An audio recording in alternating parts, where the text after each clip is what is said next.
en tant que chef du Parti libertarien du Québec, à François Legault, François Bonnardel, Éric Kerr, la CAQ, ainsi qu'à l'ensemble des députés de l'Assemblée nationale du Québec,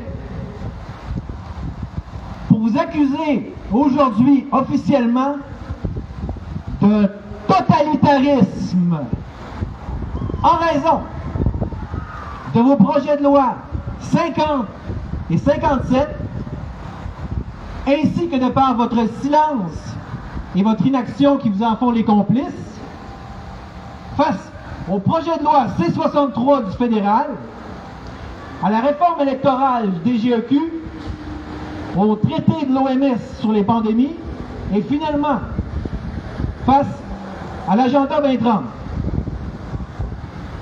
Mais, comment mieux prouver mon allégation en commençant par une brève définition du terme en question?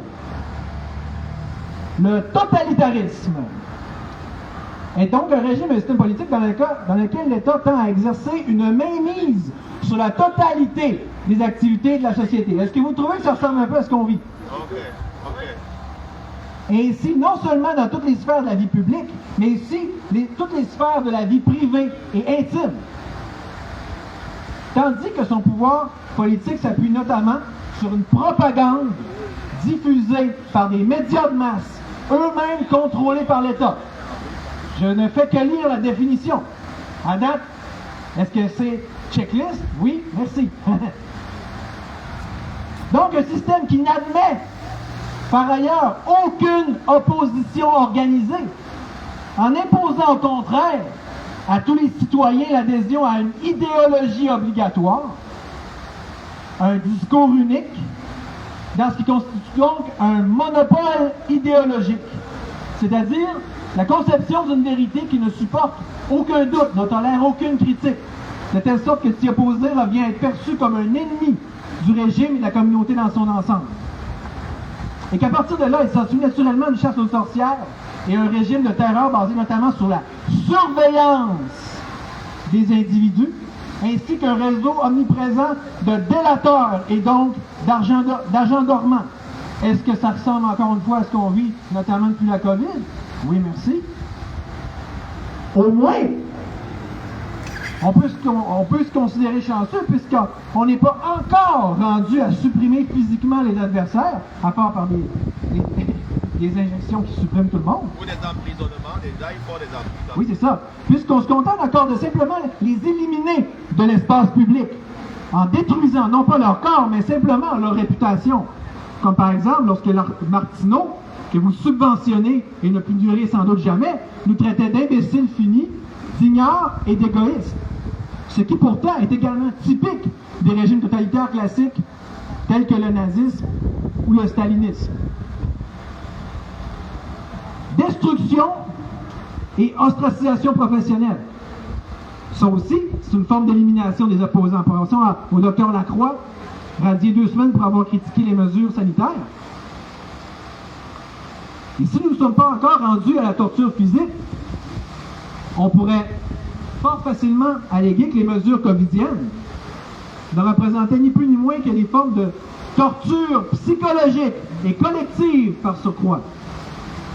Tandis que l'emprisonnement des opposants, lui, est en train de devenir une réalité tout ce qui est plus concrète, notamment avec un projet de loi comme le C-63, justement. Vous allez me dire, c'est quoi la différence entre un vrai système totalitaire et un autre? Ah, mais un vrai système, il est censé avoir un parti unique. OK? Mais si on se réfère à la loi sur la santé, donc à l'état d'urgence, est-ce qu'il y a eu une opposition quelconque à l'Assemblée nationale? Non. Donc, c'est quoi la différence entre le genre d'assemblée qu'il y a là et si on avait un parti unique? Surtout, considérant qu'un certain Klaus Schwab est le premier à se vanter qui a su pénétrer au moins la moitié des membres du cabinet fédéral. À quel point est-ce qu'on est assuré que c'est mieux dans le cas des cabinets provinciaux? De toute façon, En quoi s'avère-t-il pertinent de déterminer quel parti est au pouvoir? Lorsque le pouvoir réel se voit de plus en plus clairement détenu par des bureaucrates et technocrates que représentent les hauts fonctionnaires. Comme cela va également avoir eu tôt de fait d'émerger pendant ce plaidoyer. Fait que là, je vais citer un peu certaines paroles d'un certain Mathieu Bock-Côté, puisque ça a bien l'air que lui, au moins, il a le droit d'utiliser ce mot-là, totalitarisme, sans passer pour un ci puis un ça. Ah, on va en profiter. Donc, comme il disait Bock-Côté, il disait, en résumant puis en établissant le totalitarisme moderne qu'on est en train de vivre, si vous osez être contre toute bonne doctrine prétendant libérer l'humanité et établir la société parfaite, que ce soit celle du wokisme ou du sanitarisme, ben là, puis où est-ce que c'est impliqué que vous devez justement vous soumettre à une seule idéologie? Vous devenez, tiens donc justement encore là, ennemi de l'humanité, et vous exposez ici aux mêmes méthodes de persécution civile et médiatique, soit la police de la pensée, des purges, des gens qui sont mis au banc, un système de 2 poids, 2 mesures, et donc de faites ce que je dis, faites pas ce que je fais.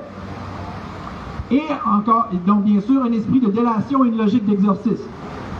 Et comme il l'a dit si bien, au niveau de la police de la pensée, ici au Québec, on n'a même pas besoin de commissaires politiques comme en Union soviétique, parce qu'on a les journalistes de gauche, dont le seul vrai travail revient à coller une sale étiquette à ceux qui osent aller à l'encontre du système du discours unique, et donc de les présenter comme étant strictement infréquentables, de façon à simplement transmettre le message, comme Mario Dumont n'aurait pas pu mieux le faire en disant de couper les liens avec les complotistes de sa famille, ok? Que si vous êtes d'accord avec cette personne, ou à plus forte raison, vous osez le fréquenter, vous devenez alors coupable par association. Tandis qu'au niveau de l'étiquette elle-même, ce ne sont évidemment pas les choix qui manquent.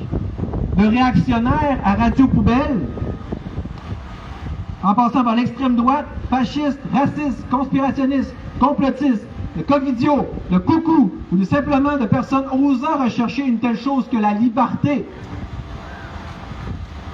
En plus, on ajoute des nouveaux termes à cette novlangue, comme celle de haine et de désinformation, les 2 nouveaux buzzwords de cette année. Et juste pour montrer d'emblée le genre de l'attitude et plus exactement d'abus qui est au fait de devenir la règle plutôt que l'exception, qu'il suffise de mentionner à cet égard-là le cas de Sophie Durocher, qui simplement parce qu'elle exprimait une incompréhension par rapport aux trans, etc., s'est fait traiter des haineuses elle-même. Donc, comme on le voit, ne laissons pas berner. Le terme de haine, dorénavant, ne fait plus que symboliser et représenter une seule et même chose, c'est-à-dire le fait d'oser marquer une opposition face au discours dominant. Par exemple, si on ose dire, François, qu'un homme est un homme et qu'une femme est une femme, dire les faits, c'est rendu de la haine. C'est quand même pas mal comme passe-passe. Normal? Ben non, mais c'est normal, JC, voyons. Ça va contre le discours de la garderie. Parlons un peu de la réforme électorale du DGEQ. Le DGEQ, c'est censé être quoi? C'est des fonctionnaires qui sont censés fonctionner. À la place, donc, ils seraient censés être neutres. À la place, ils font de l'ingérence puis ils font de la politique. Là, le DGEQ dit au gouvernement, donc le directeur des élections, Élections Québec, il leur dit quoi faire. Puis, ça implique quoi? J'avais trouvé ça plate, mais justement, c'est encore plus plate pour des chefs de parti comme moi. L'obligation non seulement assurer la parité sexuelle entre les candidats d'un parti, même si c'est un petit parti qui a de la misère déjà à recruter des candidats, mais de fournir rien de moins qu'un rapport en ce sens chaque année. Obligation de présenter des candidats dans au moins 20 comtés, question bien entendu de nous montrer comment faire de la politique au départ. Il faut éparpiller tous nos pions partout pour être sûr qu'on ne rentre pas. Là. Quant à l'obligation tout d'un coup, comme ça, de formation pour les dirigeants de parti, Alexandre? Oui. C'est tellement important. Et donc, à l'endroit d'un poste que le DGEQ, je veux dire, jusqu'ici, nous a toujours considéré comme étant à nous de définir. Je crois par ailleurs qu'il a été question de faire passer le nombre de membres initial de 100 à 250. Donc, tel que démontré plus haut, étant donné qu'aucune bonne et réelle raison valable ne semble justifier les changements apportés par l'actuel projet de réforme, à part bien sûr de nourrir le power trip de fonctionnaires un peu trop zélés et illuminés, trop contents de justifier leur propre job en imposant toujours plus de paperasse inutile à des gens qui, eux, ne sont justement pas payés pour le faire, par exemple.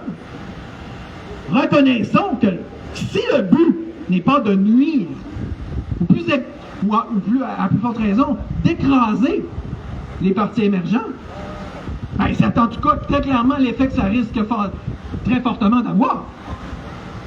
Ce qui est comme par hasard, et comme de fait et comme par magie, reviendrait donc justement à la suppression de toute réelle forme d'opposition, tiens donc. Là, on va parler un peu de désinformation. Je parlais un peu plus tôt de double standard. Est-ce que ça n'est pas un cas assez épatant? Parce que les médias et le gouvernement, ils n'en font pas, je suppose, de désinformation aux autres. Ne serait-ce que par omission. Parlons justement un peu du vaccin, qui, si nos allégations sont exactes, cette injection, qui n'est même pas un vrai vaccin, ben écoute, si ce qu'on dit c'est vrai, ben ça serait quand même toujours bien l'acte criminel le plus grave de l'histoire québécoise. Non, mais c'est vrai, l'Amérique a été retirée dans le monde actuellement. Ça prouve que c'est une expérimentation. AstraZeneca a été retiré, comme dit François, ce qui prouve que c'est une expérimentation qui contrevient au code de Nuremberg. Donc, là, est-ce que le gouvernement est en train de faire des lois pour couvrir ses propres crimes? Notamment en matière de désinformation et de mensonges et de couverture de la vérité. Et à supposer que nos allégations, justement, s'ils sont véridiques, ben, est-ce qu'il ne ressort pas que c'est justement le gouvernement et les médias qui font de la désinformation? Et à supposer que ce soit vrai, toujours qu'est-ce qu'on dise? Faut-il s'étonner que ceux qui soient conscients d'un tel crime puissent vouer de la haine envers François Legault, son gouvernement et l'Assemblée nationale dans son ensemble? C'est-tu normal d'avoir de la haine envers des criminels? Là, c'est laissez-vous criminels. Il faut qu'on subisse des crimes, puis on nous interdit. Taillez le criminel. On dirait qu'une théocratie, là, qui nous apprend là, à appliquer à la lettre là, la Bible. Puis donc, il faut absolument aimer ses ennemis. OK. Et car une telle haine ne se trouve-t-elle pas qu'être bien fondée, notamment compte tenu de tous les autres sévices que la CAQ aura imposés à la population durant la pandémie, en commençant, bien sûr, par la destruction complète et irrémédiable de l'économie québécoise, au point où la pauvreté atteint désormais des sommets jamais vus. Ceci se voyant par ailleurs accru par la surimmigration que la CAQ, encore et malgré tout son pleurnichage, ne fait strictement rien pour endiguer.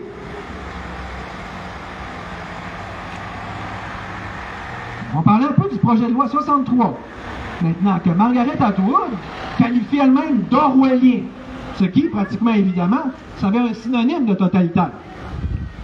Alors, sous prétexte de protéger les enfants en ligne, et plutôt que de simplement commencer à enfin appliquer pour de vrai,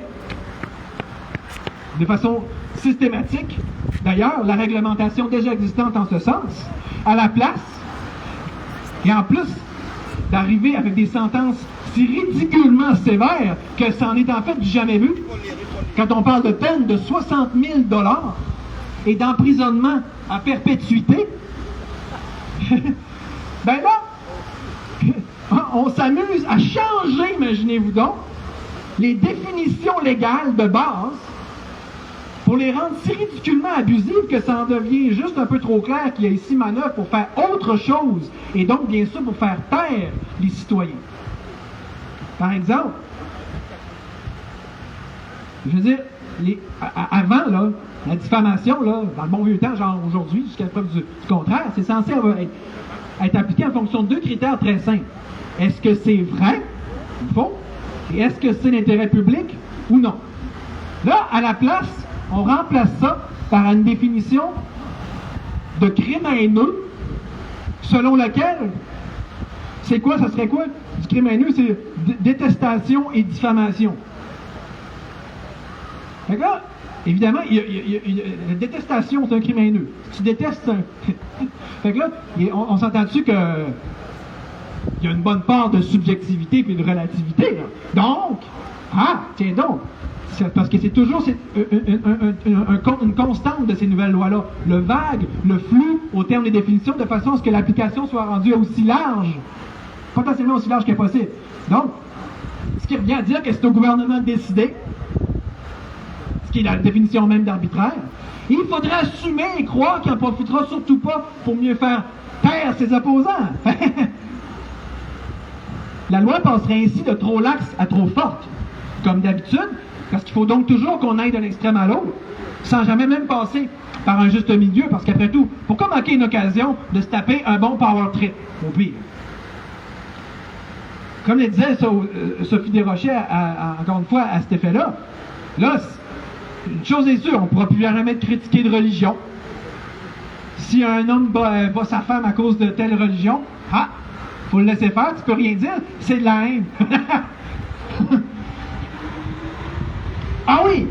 Puis là, avec le C-63, tu peux faire punir, puis même de façon anonyme, n'importe quel potentiel futur crime, sur la base, donc, d'une simple présomption.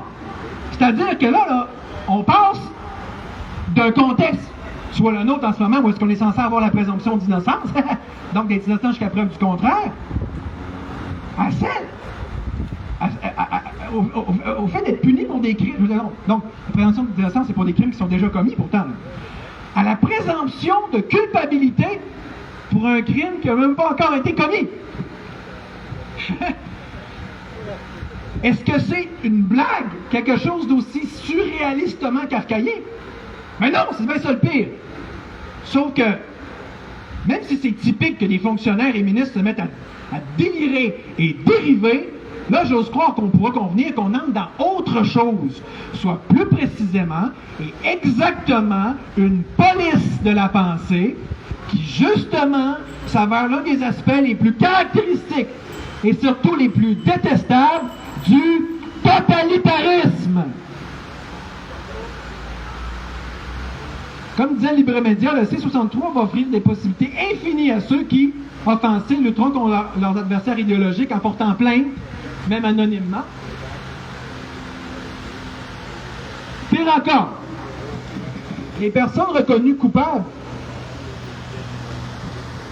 par le tribunal canadien des droits de la personne pourraient être tenues de verser jusqu'à 50 000 au gouvernement, jusqu'à 20 000 à la personne désignée comme victime, cette personne n'ayant pas besoin de prouver qu'elle a subi un dommage, sinon en démontrant qu'elle s'est sentie offensée. c'est comme, justement, pour les trans, puis tout ça. Là. Je suis un homme, mais je dis que je suis une femme. Ah, c'est ça. Ben là, je décide que je suis offensé, ben c'est ça. Il n'y a pas de démonstration, puis pourtant, il y a des peines plus grosses que ça s'est jamais vu.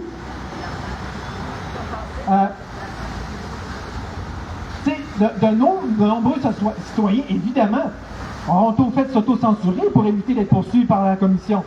Je ne sais pas si c'était ça le but, mais c'est ça qui va être l'effet. Les Canadiens qui font preuve de courage de continuer d'exercer leur liberté d'expression verront au nombre de leurs opinions retirées d'Internet par les exploitants de sites et de plateformes de médias sociaux par crainte d'avoir maille à partir avec la réglementation fédérale. C'est tellement vrai qu'on s'en parlait tantôt. Ça semble fonctionner.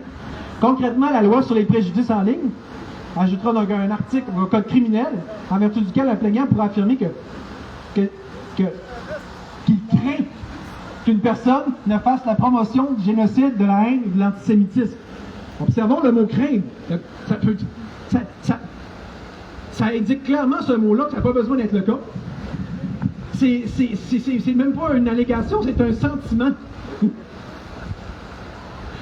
C'est sentiment du doux. Oui, sentiment de vraie belle petite momoune, ok?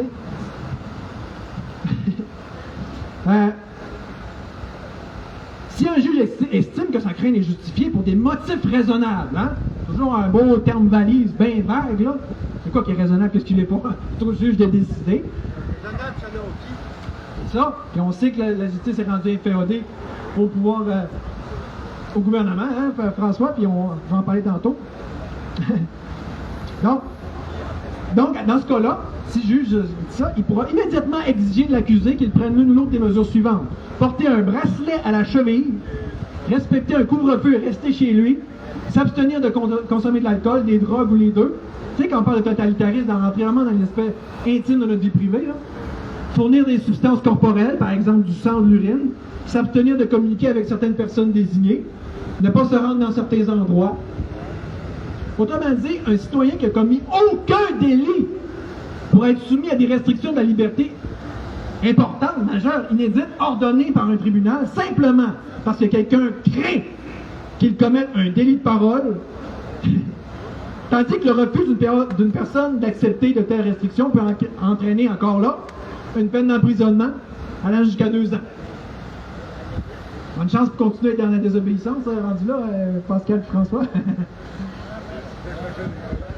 L'un des aspects troublants, les plus troublants par ailleurs du C-63 est le vaste pouvoir conféré à un organisme nouvellement créé, composé de personnes désignées par le gouvernement, d'interpréter la loi, d'élaborer de nouvelles règles, de les faire appliquer, puis d'agir à titre de juge, de jury et de bourreau.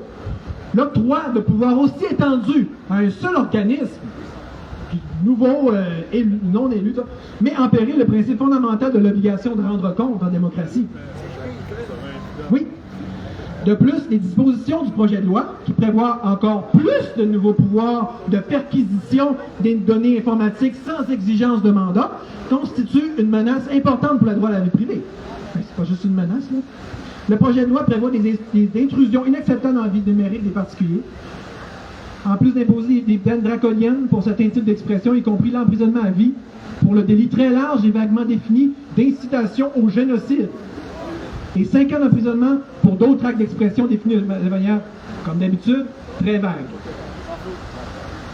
C'est ainsi qu'en vertu d'un nouveau pouvoir orwellien, Trudeau et ses petits comparses auront le loisir de contrôler et de censurer tous les services de médias sociaux au Canada en définissant eux-mêmes ce que l'on a droit de dire et de ne pas dire.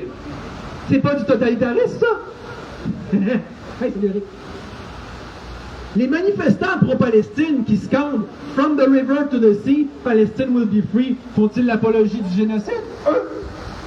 Certains répondront par l'affirmative, d'autres par la négative. L'Estonie, l'Allemagne et la République tchèque ont qualifié ce slogan de discours criminel. La Cour suprême des Pays-Bas a quant à elle déclaré que le slogan était acceptable. Ah! Fait que donc, ça montre qu'on est dans la controverse, le relativisme, les tergiversations. Fait que, quand on prend la parole publiquement, on flippe un coin. On jette une pièce et on espère que ça va tomber sur le bon côté. Au sein même de nos frontières à Calgary, un homme a récemment été inculpé par la police pour avoir utilisé ce même slogan avant que la poursuite ne soit abandonnée. Il a été chanceux, tu sais. Souhaitons-nous vraiment que le gouvernement puisse utiliser ses pouvoirs pour décider si un slogan polémique constitue un appel au génocide? Donc, compte tenu du caractère éminemment subjectif inhérent à un tel exercice, convenons que la peine actuelle de 5 ans d'emprisonnement est déjà largement suffisante. Bon, la loi sur les préjudices en ligne, enfin, donnerait à la Commission canadienne des droits des personnes le nouveau pouvoir pour poursuivre et punir des propos offensants, mais non criminels, si de l'avis subjectif de bureaucrate, une personne était jugée haineuse. OK. On continue. On est rendu au projet de loi 57. Donc, déposé par André Laforêt, ministre des Affaires municipales. Ce projet-là va permettre de donner des amendes allant jusqu'à 1500 $. Là, ça, c'est vraiment un vrai projet de vous autres, là, les députés de l'Assemblée nationale, contre des citoyens menaçant supposément l'intégrité et la vie privée des élus au Québec. Et par extension, ou par dérive, comme c'est toujours le cas de toute façon, de simplement critiquer un élu. Hein? On le voit, c'est ça le vague puis le flou. Ben oui, si tu critiques De là, à partir de là, on peut dire que tu fais du harcèlement, on peut dire tout est son contraire, que tu menaces ci pis ça. Et ce qui est intéressant, c'est que ça s'applique qu'aux élus. Les non-élus, comme moi, disons, ben, eux autres, on peut les intimider, hein, à cause du 2 poids, 2 mesures. Puis il y a toute la notion d'entraver indûment l'exercice des fonctions du député. Qu'est-ce qui est dû et qu'est-ce qui est indu? Hein? C'est flou puis c'est vague. C'est pratique, hein? Pour un juge inféodé au gouvernement. Donc, pour entrave à sa vie privée. Ah! D'un coup, la vie privée s'est rendue secrète. Ah oui? Fait que là, la députée qui mangeait des huîtres pour 300 pièces, est-ce que c'est de la vie privée ou c'est de la vie publique? Tu sais, sous le compte des contribuables. Quand Justin Trudeau, ils ont mangé pour 200 000 $ dans leur avion, c'est de la vie privée ou c'est de la vie publique? Ah! Tiens donc, hein? Ouais, c'est le fun, hein? Toujours plus d'intrusion du gouvernement, donc on va toujours plus s'enfarger dans les pleurs du tapis, puis au risque que ce soit nous qui payons les 500$, c'est pas pire que ça. Et donc, c'est ça. La notion que quelqu'un peut lui faire craindre raisonnablement pour son intégrité et sa vie privée. Encore une fois, c'est quoi ce raisonnablement? On ne sait pas trop. Puis, remarquons qu'à travers toute cette suspicion, on retrouve encore là la même chose que pour le C-63, c'est-à-dire la présomption de culpabilité par rapport à un crime qui n'a pas encore été commis. Donc, un projet de même, on s'entend dessus, ça serait normalement censé, en toute logique, changer drastiquement les pratiques habituelles de tous les médias. Or, cageons, ce sont surtout les citoyens isolés, et dont la portée politique s'avère donc infiniment moindre, puisque ne faisant que publier sur les réseaux sociaux, et qui sont, comme par hasard et par magie, les nouvelles victimes de cette loi évidemment abusive. J'ai comme l'impression que ça nous target plus, nous autres, que les médias, même s'ils en font bien plus que nous, de la diffamation, puis de la mention de vie privée. En plus, le projet de loi 57 en profite pour apporter des modifications à la qualité des lecteurs. C'est un genre de projet omnibus avec plein de projets cachés aux intentions nébuleuses, là, des petits twists cachés ici et là. Entre autres, on mentionne dernièrement le pouvoir au ministre de reporter ou suspendre une élection municipale lorsque la sécurité des élus serait supposément menacée. Et on y mentionne aussi l'obligation pour les municipalités d'adopter un code d'éthique et de déontologie pour les comportements dans les séances du conseil, assez exactement comme si on retournait à la garderie finalement. De telle sorte que quiconque causerait du désordre de manière à troubler le déroulement d'une séance du conseil municipal est passible dorénavant d'une amende de 50$ ou au plus 500$. Comme si des incivilités, encore là, les élus n'en faisaient pas jamais eux-mêmes. Mais non, c'est du 2 poids 2 mesures, parce que c'est ça le totalitarisme.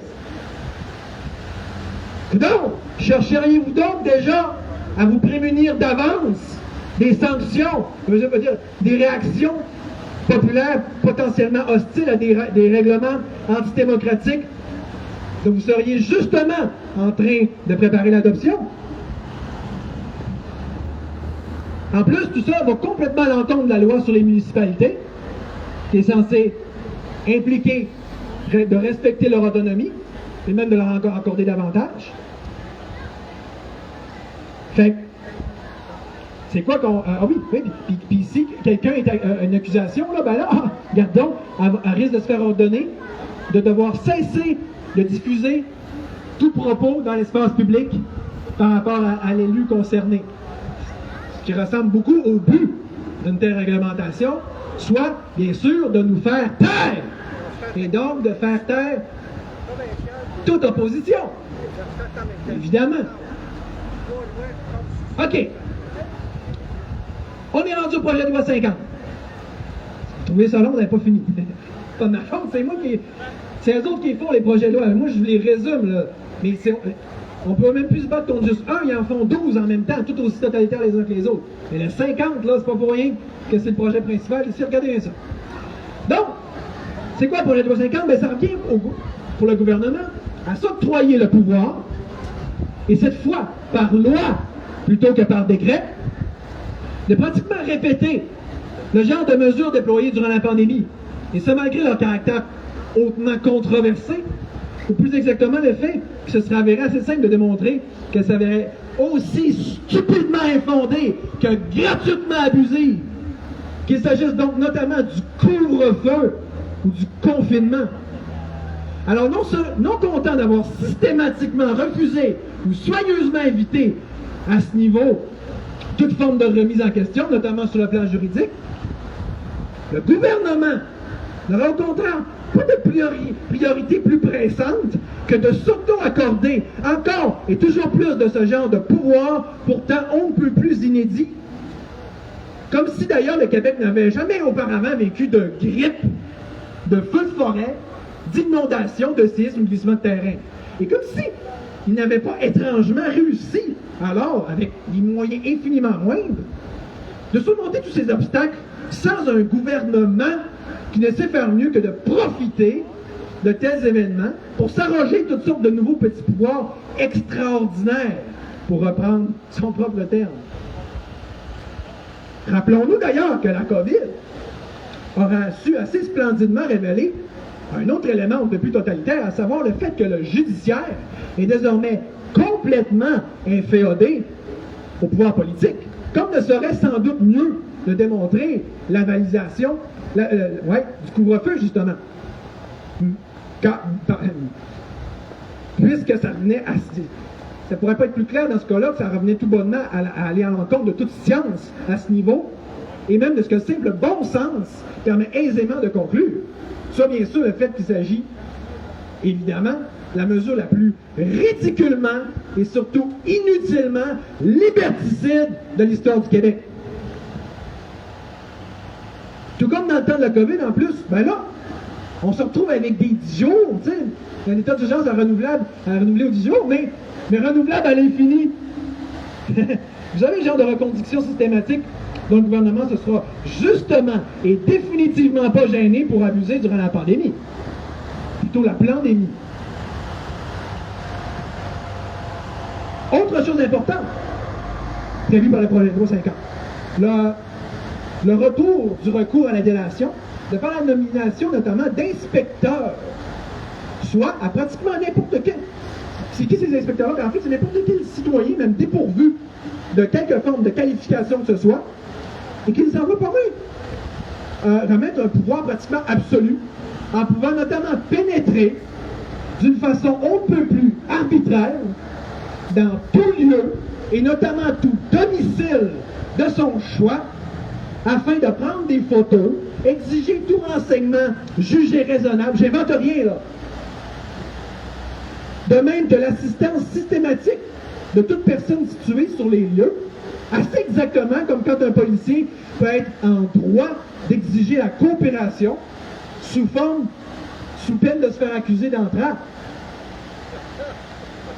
Déjà, c'était quand même assez surréaliste durant la COVID, c'était pourtant des décrets, c'est de dire, OK, mets ton masque, t'as peur, c'est un décret, tu désobéis, tu fais de l'entrave. Comme je l'avais déjà dit à l'époque, OK? Puis si le gouvernement décide par décret de forcer le port de la banane, que ce soit sur la tête ou dans le cul, ben, puis tu t'opposes aux policiers, tu fais de l'entrave. Ça, c'est la définition même totalitarisme. Ferme ta gueule et obéis. Oublie le sens critique, oublie tout droit, en fait, là. Bon.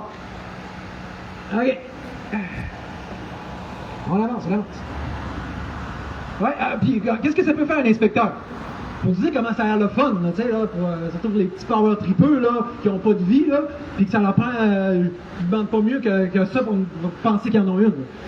Donc, on peut fermer des commerces, ouais, puis dédommager les personnes concernées, mais si et seulement si, elles ont alors collaboré avec les inspecteurs nominés par le gouvernement.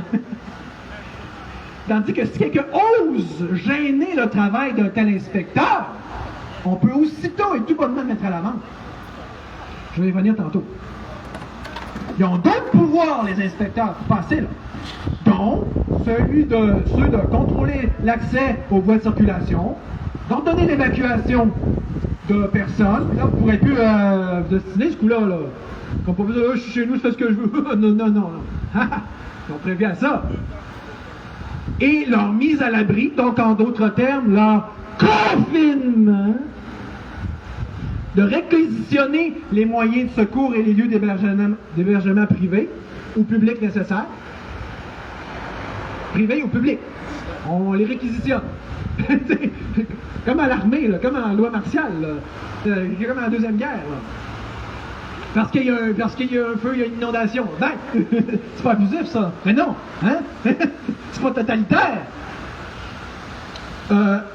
Donc, donner de cesser l'alimentation en énergie ou en eau. Tu te fermes le courant, c'est comme ça. De fermer les établissements. Donc, donner la construction ou la démolition ou l'enlèvement de toute chose à la bonne heure. Ça me fait une belle jambe. Rien de moins. Non, mais ils sont rendus flyés bien raides, là. Ça devrait être 300 000, ça. Puis vous êtes... Oui, puis vous n'êtes pas là, les Québécois, je vais revenir tantôt. Il y avait encore le loisir de venir, on est encore là jusqu'au moins ce soir. Pascal va être encore là demain. OK. Ouais. OK. Puis là, avoir accès... Oui, déclaration de guerre contre le peuple. Je fais ça depuis le début de la COVID, mais c'est encore plus ça. Avoir accès à tout lieu nécessaire pour l'exécution d'un ordre donné en vertu du présent article, au lieu menacé, touché par l'événement ou au lieu d'une activité. Les places, ceux-là. OK. D'avoir accès à toute forme de renseignement qui peuvent ensuite transmettre à toute personne jugée nécessaire. Ce qui, bien entendu, revient à la banalisation du principe même de vie privée, tout comme à l'enchâssement dans la loi du principe même d'arbitraire. Ça les autorise, figurez-vous, à communiquer des renseignements sans le consentement de la personne concernée. Ah oui, ils sont autorisés. Ah oui, toi tu ne l'as pas autorisé, le gouvernement l'a autorisé. De pénétrer à toute heure jugée raisonnable dans un lieu où il y aurait là un motif, alors encore jugé raisonnable. C'est du texte de loi, c'est pas de l'interprétation. Et ça, tout ça là, sans délai et formalité. Nous là, si on a un parti politique, si on fait quoi que ce soit, si on va en justice, des délais et des formalités, il y en a-tu? Il y en a tellement qu'on n'est pas capable d'avoir aucune justice, on n'est pas capable de rien faire. Par exemple, si monsieur veut rentrer chez vous de façon complètement arbitraire parce qu'il fait payer de chance, là, non, pas de délai et de formalité, là, oh, c'est important. C'est pour le monsieur le monarque absolu, là. Mais, monsieur, ah oui, le plus important de tout, la mesure la plus importante, écoutez bien ça. Ça, c'est le punch ultime du projet de loi 50. Le moindre des inspecteurs, nominer le gouvernement à ce pouvoir-là, sans parler de tous les autres organismes créés par le gouvernement. Je vais y revenir tantôt. OK? Donc, tout inspecteur va vraiment avoir le moyen, au même titre que le gouvernement dans son ensemble, dans le cadre du projet de loi 50, d'ordonner toute autre mesure nécessaire. Il voulait écrire la définition du totalitarisme. Donc, tous les pouvoirs, c'est ça. C'est clair de même? Donc, M. Legault et M. Bonnardel, pourquoi donc vous donnez la peine de forger un projet de loi si long, complexe et fastidieux? Si c'est de toute façon pour y inclure une clause comme celle-ci, qui par définition se trouve donc à revenir à vous octroyer d'avance le pouvoir de faire tout et son contraire, de faire en fait pratiquement n'importe quoi, et d'agir pratiquement comme bon vous semble. Bref, de vous accorder un pouvoir aussi absolu qu'illimité, car reconnaissons que du moment où le pouvoir étatique ne connaît tout bonnement aucune limite, comment est-ce que ça pourrait mieux correspondre à la définition de totalitarisme? Donc, c'est ça, comme le disait Louis Préfontaine, le projet de loi 50, c'est littéralement un chèque en blanc pour que le gouvernement puisse faire n'importe quoi. Tu sais, puis on est une poignée ici. En tout cas, bon, fait que, et alors même que eux autres, par exemple, dans le cadre de ce projet-là, s'arrogent une impunité complète, là.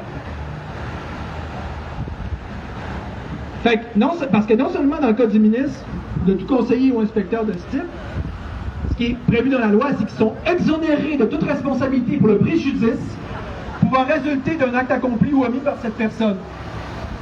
C'est ça pour le vaccin, c'est ça pour la COVID, mais là, ça va être ça pour tout ce contraire, pour y rentrer chez vous, démolir ta maison. Ouais. Non, c'est exonéré du préjudice. Pas louche du tout, hein? D'autant plus, d'autant tenir d'avance à se voir protégé de tout comportement qui serait donc répréhensible. Disons, en fait, qu'il serait donc difficile de plus clairement donner l'impression que ce que vous projetez de faire sera justement répréhensible, notamment sur le plan légal et judiciaire. Donc, comme dans le cas de l'impunité, dans le cas de la COVID, le gouvernement se donne les moyens de faire ce qu'il veut, quand il veut, comme il veut. Si c'est pas du totalitarisme, je sais pas c'est quoi. Et sinon, non, si on n'obéit pas, on est passé d'une amende de 1 000 à 5 000 $ s'il s'agit d'une personne physique, de 3 000 à 15 000 $ dans les autres cas, puis dans 50 000 $, je ne sais même pas c'est dans quel cas, mais c'est vraiment dedans. Il n'y a pas la peine d'amende. On pas assez sévère, hein? Et puis, il n'y a même pas l'emprisonnement à vie non plus. Ça, c'est juste pour le 63. C'est pas clair, hein, tu sais, c'est ça, ouais. Ben oui, mais c'est vrai. C'est vrai, c'est ça que je disais au début. Il manque juste ça pour que ça soit vraiment comme les régimes nazis. Puis, mais là, hey! Les nazis, ils n'ont même pas été jusqu'à là. Mais l'inspecteur pourra décider de faire des choses qui sont nécessaires. Ça peut être un emprisonnement à vie. Je dis l'inspecteur peut emprisonnement. Si c'est nécessaire. Et puis ça peut être un emprisonnement de 6 mois renouvelable à l'échelle. Mais si tu mélanges tout ça ensemble, là, je veux dire, ça commence à faire un package de conséquences assez gros. Là. Surtout si on combine le 63 et le 50. On a le 63 fédéral, oui. on a le 57 au municipal et le 50 au provincial. Oui, mais le temps qu'on règle là-dessus, là. Oui, c'est ça. C'est tout bon à la fois, tu sais. Comme les feux de forêt, tout en même temps. Mais tu sais, puis 57, vous oubliez, c'est pas juste au municipal, c'est pour les élus provinciaux aussi. Là. Bon, fait que là, ah oui, les amendes sont portées au double en cas de récidive. Tu as récidivé dans ta désobéissance à l'inspecteur nommé par le gouvernement, même si c'est un non-name de Kidam. OK, là, je voulais faire un petit paragraphe là, assez explicite. Quiconque gêne le ministre, une autorité municipale, un enquêteur, un inspecteur ou une personne désignée et habilitée en vertu de l'article blablabla de la linéa de gna dans l'exercice des pouvoirs qui lui sont attribués en vertu de la présente loi, quiconque refuse d'obéir à un ordre que l'inspecteur a le droit de donner, de lui communiquer les renseignements ou les documents qu'il a le droit d'exiger, ou de lui apporter sans motif valable, hein? Ta vie privée, c'est pas valable. L'aide qu'il peut requérir, ou quiconque cache ou détruit des documents et d'autres choses utiles à l'exercice de ses fonctions. Pas le droit de cacher, pas le droit de rien de cacher. Là. Bon, quiconque fait une déclaration ou donne un renseignement ou un document qui est incomplet, ou qui comporte une mention fausse ou trompeuse dans le but d'induire en erreur, OK? Ben, c'est ça. Dans ce cas-là, qui a le droit d'exiger, dans ce cas-là, comme une personne humaine, il va avoir une poursuite pénale pour infraction. Ouais, c'est ça. Passez d'une amende de 500 à 2500 $ s'il s'agit d'une personne physique, de 1500 à 7500 dans les autres cas. Fait que, bon, vous voyez le principe. Par ailleurs, le gouvernement, là, dans le cadre de la projet de loi 50, il peut aussi désigner n'importe quel organisme qui lui aussi peut soudainement ordonner toute mesure jugée nécessaire, entrer en tout lieu jugé nécessaire, réquisitionner tout matériel jugé nécessaire, quel qu'en soit le propriétaire. Ah oui, puis ça inclut aussi la modification de toutes les lois importantes comme sécurité routière, normes du travail, instruction civile, à cet effet-là, juste pour être bien certain que le pouvoir puisse absolument, justement, faire tout, avec tous les pouvoirs, tu sais. Il puisse faire donc qu'est-ce qu'il veut quand il veut. Puis là, ils nous disent « Ah, mais il est censé avoir un rapport puis une reddition de compte. » C'est drôle, hein? Pour la pandémie, on l'attend toujours. Là, Forrest, on n'a pas encore reçu celui de la pandémie, mais Forrest, imaginez que quand ils vont faire tout ça, qu'est-ce qu'ils veulent pour une inondation, après ça, ils vont avoir une supposée reddition de compte.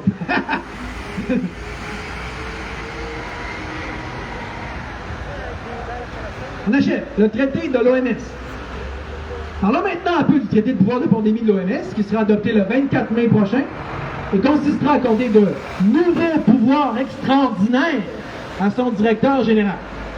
Et commençons donc par rappeler que le critère de mortalité ayant été retiré, dans le cas d'une pandémie, donc une pandémie peut désormais se voir décrétée sans qu'il y ait aucun mort.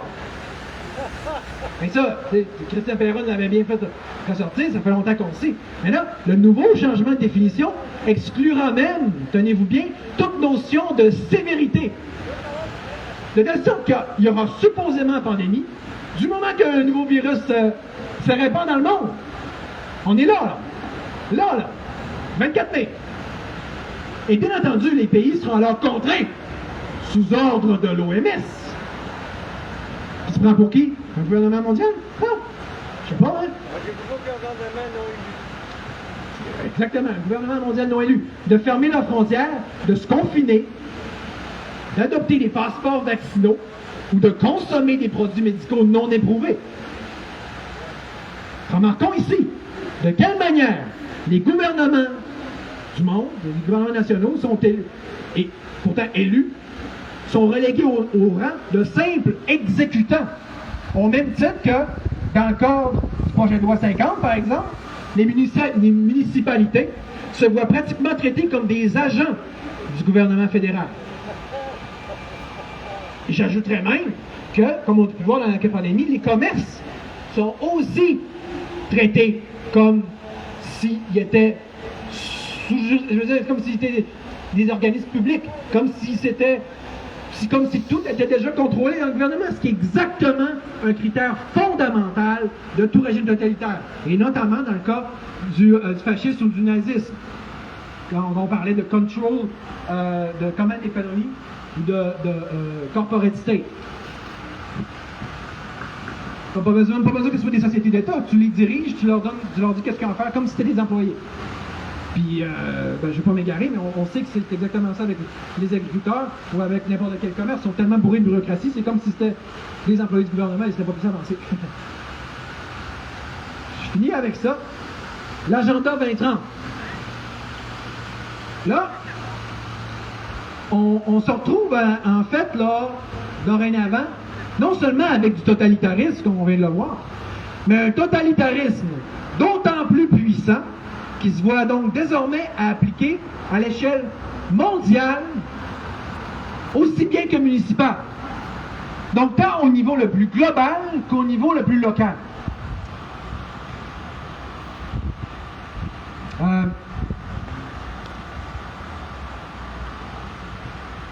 Pourquoi j'ai écrit ça, moi? En tout cas, le paragraphe était bizarre, excusez. Fait que ça ne devrait pas être un projet, un secret pour personne, que depuis l'an 2000 et même avant, le Canada est en bonne partie gouverné par le G7, le G20, puis l'ONU, l'OMS et celui qu'on aime le plus dans tout ça, le Forum économique mondial, entre autres entités étrangères, toutes constituées de membres non élus, et qui lui imposent donc un dictat intrusif après l'autre. Depuis 2019, par exemple, là on parle désormais de l'agenda 2030, le tout se voyant encore plus clairement chapeauté par l'ONU, ainsi que le Forum économique mondial. Vous savez, ce même Forum économique mondial, dont le président Klaus Schwab a déclaré « Vous ne posséderez rien, mais vous serez heureux », ce qui est pas mal la définition du communisme, tandis que, pour le répéter, en parlant du gouvernement de Trudeau, il s'est lui-même vanté qu'il avait pénétré la moitié de son cabinet. Il commence à être pas mal de contrôle, ça, hein? Alors voici maintenant comment Patrick Wood, fort de 50 ans d'expertise sur la technocratie, décrit la notion de ville de 15 minutes, qui représente pour ainsi dire le cœur et la pierre angulaire de l'agenda 20 ans. La ville de 15 minutes sera une couverture pour la collecte de données pour les technocrates qui les désignent et les exploitent, et où une surveillance maximale, à l'intérieur comme à l'extérieur de vos maisons, permettront, grâce aux caméras, aux drones et à la 5G, c'est comme dans 1984, un prélèvement maximal de données, en plus bien sûr d'un contrôle social maximal, notamment grâce au géorepérage, ou en anglais geofencing, sans parler des armes à énergie dirigée, tandis que des passeports digitaux connectés au crédit social rendront les déplacements conditionnels au degré d'obéissance au gouvernement. Pour ceux qui pensent encore que c'est de la science-fiction, il suffit de rappeler que Justin Trudeau, ce grand admirateur de la Chine, et qui a d'ailleurs officiellement introduit le crédit social chinois, comme c'est visible depuis au moins 2 ans sur le site du gouvernement fédéral, n'a pas hésité une seconde à suspendre les comptes bancaires des manifestants lors du convoi de la liberté, même si ça revenait à brimer le droit d'association pacifique, de rassemblement pacifique ou de déplacement libre. L'autre aspect aussi majeur que novateur et disons-le ingénieux de l'agenda 2030 est qu'il s'agit d'un plan global, mais implémenté de façon tout ce qui est plus locale, et donc tout particulièrement au niveau municipal, tandis que les instructions en ce sens se passent directement de bureaucrate à bureaucrate, de façon telle que typiquement, les politiciens n'en sont même pas conscients ou même informés. De cette façon, en 1994, il y a un guide municipal, on n'en avait jamais entendu parler, évidemment, c'est normal, il a été envoyé à toutes les villes en décrivant comment elles devaient organiser leur gouvernement, et que tandis que ce guide s'est donc vu adopté à ce moment-là pratiquement à l'unanimité, même s'il s'agissait de propositions supposément non contraignantes. Normal, parce que la mondialisation, c'est ça, ça implique une standardisation croissante en vue de l'uniformité, avec tout ce que cela peut invoquer et nécessiter d'inventorisation et de contrôle.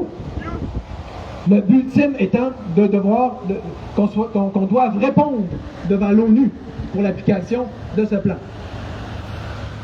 Encore là, au cas où certains verraient cela comme du conspirationnisme, qu'il suffise de constater que, comme au temps de la COVID, le même plan est présentement appliqué à la grandeur de la planète, tandis qu'on le voit désormais tout ce qui est plus concrètement commencer à s'appliquer ici au Québec, à des localités telles que les îles de la Madeleine ou l'Anse-Saint-Jean, pour ne citer que ces exemples, dans la mesure où on commence à limiter les déplacements avec des codes QR, on commence à nous habituer à ça, tandis que les élèves de l'école Pointe-Levis doivent déjà commencer à présenter un code QR pour entrer dans l'autobus scolaire.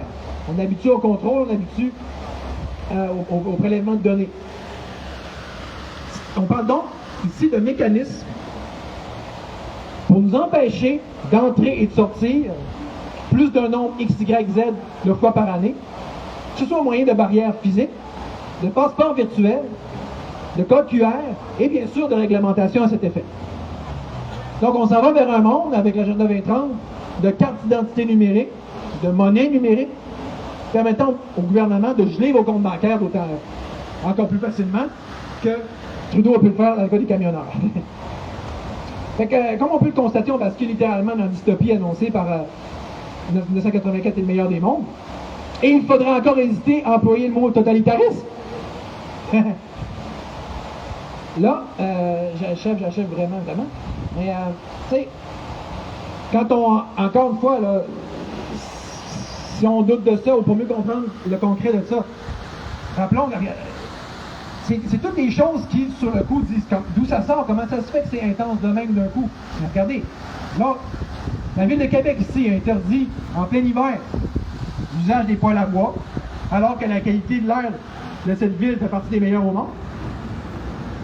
Tout comme, en même temps, comme par magie, à Outremont, on interdit de faire rouler le moteur plus de 10 secondes. Pendant qu'à Montréal, on interdit les fours de bagel et de pizza. Donc, tu sais, ça sonne pas la paranoïa woke, écologiste du tout. Hein? Mais est-ce qu'on voit la même uniformité, le même degré de contrôle ultra strict, totalitaire dans les aspects spécifiques de notre vie? Bien fait pareil. Donc, c'est ça. Fait que c'est une ingérence toujours plus grande du gouvernement dans des aspects toujours plus spécifiques, concrets et personnels de nos vies privées et individuelles. Bon. Puis, ah oui, juste pour... toujours par rapport à l'OMS puis les entités mondialistes, là, je fais un petit retour sur le projet de loi 50, mais le projet de loi 50 prévoit justement chasser dans la loi, comme si ce n'était pas vu suffisamment dans la pandémie. Alors, tu as dit qu'on pourrait être en droit de croire que ça devrait plus rien que se faire de façon aussi ponctuelle qu'exceptionnelle à des organisations mondiales, ou plus exactement mondialistes, comme l'OMS. Fait qu'ils commencent à vraiment mettre ça dans la loi, de devoir se subordonner aux entités internationales. Bon, fait que là, j'aurais maintenant quelques petits mots à adresser au peuple. Vous savez, là, le peuple québécois, qui ont fait le choix de ne pas être ici aujourd'hui, hein, de ne pas répondre à notre appel, ben, commencez par vous donner une bonne nouvelle. Vous n'êtes pas obligé de venir aujourd'hui. Vous pouvez venir demain, parce qu'Anne-Journou va être là pour vous accueillir, au moins pour quelques jours. Pas besoin qu'il y ait personne ici. C'est ça le principe du sit-in. Il suffit de se pointer ici pour en attirer d'autres ensuite. OK? Mais, je ne sais pas si vous réalisez qu'en tout cas, en attendant, compte de ça, de par le fait même de votre absence, le message que vous transmettez, et il est de taille, c'est que ça ne vous dérange pas vraiment ce totalitarisme du gouvernement. Et ça, malgré toutes les belles grandes paroles, le beau chialage, ou encore les beaux posts ou les beaux lives de plusieurs d'entre vous. Parce qu'en cette matière, ce qui compte, c'est bien de valeur. Mais c'est pas les paroles, mais les actions. Alors, c'est quoi les actions qui peuvent faire une différence à ce niveau-là? Moi, vite de même, j'en vois deux. Puis, vous noterez bien qu'un n'empêche pas l'autre. La première option, c'est la politique, à travers des partis émergents, qui ont quelque chose à dire et à proposer. La seconde option, ben, c'est pas juste de faire une manif comme aujourd'hui, mais une manif qui ouvre à une occupation, comme le sit-in se prévoit de le faire depuis le début. Puis si vous ne comprenez pas cette différence-là, puis si vous ne comprenez pas l'utilité que ça a, cette action-là, je vais vous donner 3 petits exemples. Le premier, c'est le sit-in ici. Il y a 3 ans exactement de ça. Il y a peu de gens qui étaient là à ce moment-là, le 15 mai. Mais vous auriez vu à quel point c'était lambrissé de police autour de ce rond-point ici. La chienne qu'ils ont eue, eux autres, là, c'est rare qu'on voit ça. Parce qu'ils pensaient que ça allait fonctionner. On avait dit qu'on voulait renverser le gouvernement. On n'a pas fait, on n'a pas réussi, on n'était pas assez nombreux. Mais eux autres, qui ont eu bien peur qu'on le soit. Toujours ici dans la ville de Québec, dans la plus belle occupation, la plus grande qui s'est faite, celle pendant le convoi de la liberté. Avez-vous remarqué comment la police a pris bien soin de demander à Rambo Gauthier, de demander à tout le monde de partir? Ça n'a pas l'air à faire leur affaire qu'on reste trop longtemps ici, hein? Ça a l'air à les déranger. Ben, tant mieux, c'est ça le but, puis c'est là qu'on voit que ça marche. Puis la meilleure preuve, c'est évidemment Ottawa. Pourquoi vous pensez qu'ils ont fait rentrer les chevaux? Pourquoi vous pensez qu'ils ont matraqué? Pourquoi vous pensez qu'ils ont gelé les comptes des camionneurs? Peut-être bien parce que ça les dérangeait.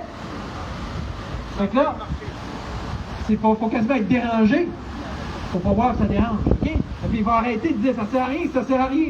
Pourquoi ils ont fait ça? Là, maintenant j'ai un autre message à faire à tous les leaders et influenceurs qui sont pas là ici. Ben, vous venez de rater encore une belle occasion de prouver que vous êtes bel et bien du côté du peuple et donc que vous incarnez bel et bien une véritable résistance en omettant d'appuyer une démarche qui, comme celle-ci, serait réellement en mesure de faire avancer notre combat. Mais puisque vous n'avez pas donc daigné traîner ici vos illustres présences, rien ne vous empêche de vous rattraper en incitant les gens à revenir au sit-in en grand nombre, par exemple. En passant. Quant à la bande qui part en ruée vers l'or en ce moment, vers l'Abitibi, ou plus exactement vers l'or des fous, je vais juste mettre ça à votre attention. L'État n'est pas le peuple. Nationaliser les ressources, c'est, à mon sens, peut-être je me trompe, mais c'est assez exactement le contraire de les redonner au peuple. Parce que ça revient à redonner. C'est juste une forme, un exemple parmi d'autres, de redonner encore et toujours plus de pouvoir à l'État. Ce qui revient donc à empirer le problème encore davantage. Notamment compte tenu que tout ce qui est de nationalisation, c'est, je veux dire, c'est un des aspects parmi d'autres du socialisme qui lui mène au communisme, qui lui mène au totalitarisme. Déjà qu'on est dedans. C'est ce que j'avais à dire pour aujourd'hui.